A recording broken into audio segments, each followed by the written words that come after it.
दोस्तों, मेरे चैनल पर आप सभी लोगों का स्वागत है। एक राजा ने अपने दरबार में 3 प्रश्न पूछा कि भगवान कहाँ रहते हैं, क्या खाते हैं, क्या करते हैं। कोई उत्तर ना दे सका। मंत्री जवाब देना चाहते थे पर उन्हें कुछ सूझ नहीं रहा था। मंत्री जब घर लौट रहा था, घर लौटते हुए रास्ते में उन्हें एक बालक मिला। बालक ने उनकी चिंता का कारण पूछा।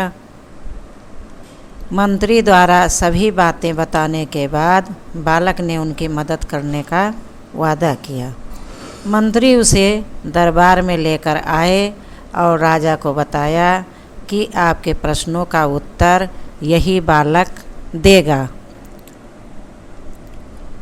राजा ने उसे आश्चर्य से देखा और पूछा, बालक बताओ, भगवान कहाँ रहते हैं।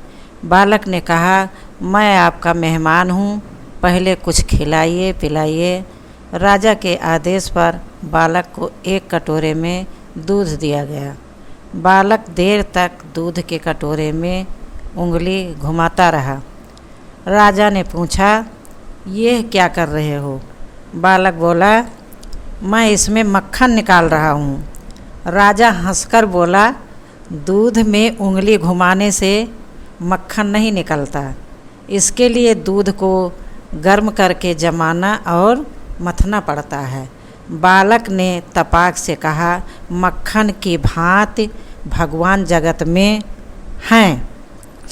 तप, ध्यान और चिंतन से उनका दर्शन संभव है। राजा ने कहा, बताओ भगवान क्या खाते हैं। बालक बोला, महाराज, आपके पहले और अब के आचरण में कितना अंतर है। कहाँ गया आपका अहंकार। आपके अहंकार को भगवान ने खा लिया। राजा ने पूछा, भगवान करते क्या हैं। यह आप गुरु बनकर पूछ रहे हैं या शिष्य बनकर। राजा ने कहा, जो ज्ञान देता है वह गुरु है। बालक ने कहा, मगर आपने गुरु को नीचे खड़ा कर रखा है। यह सुनकर राजा अपने सिंहासन से नीचे उतरकर बैठ गया और उसने बालक को सिंहासन पर बैठा दिया। बालक ने कहा, भगवान यही करते हैं, जब चाहें किसी को सिंहासन पर बैठा दें और जब चाहें उतार दें। राजा प्रसन्न होकर बालक को बहुत उपहार देकर विदा किया।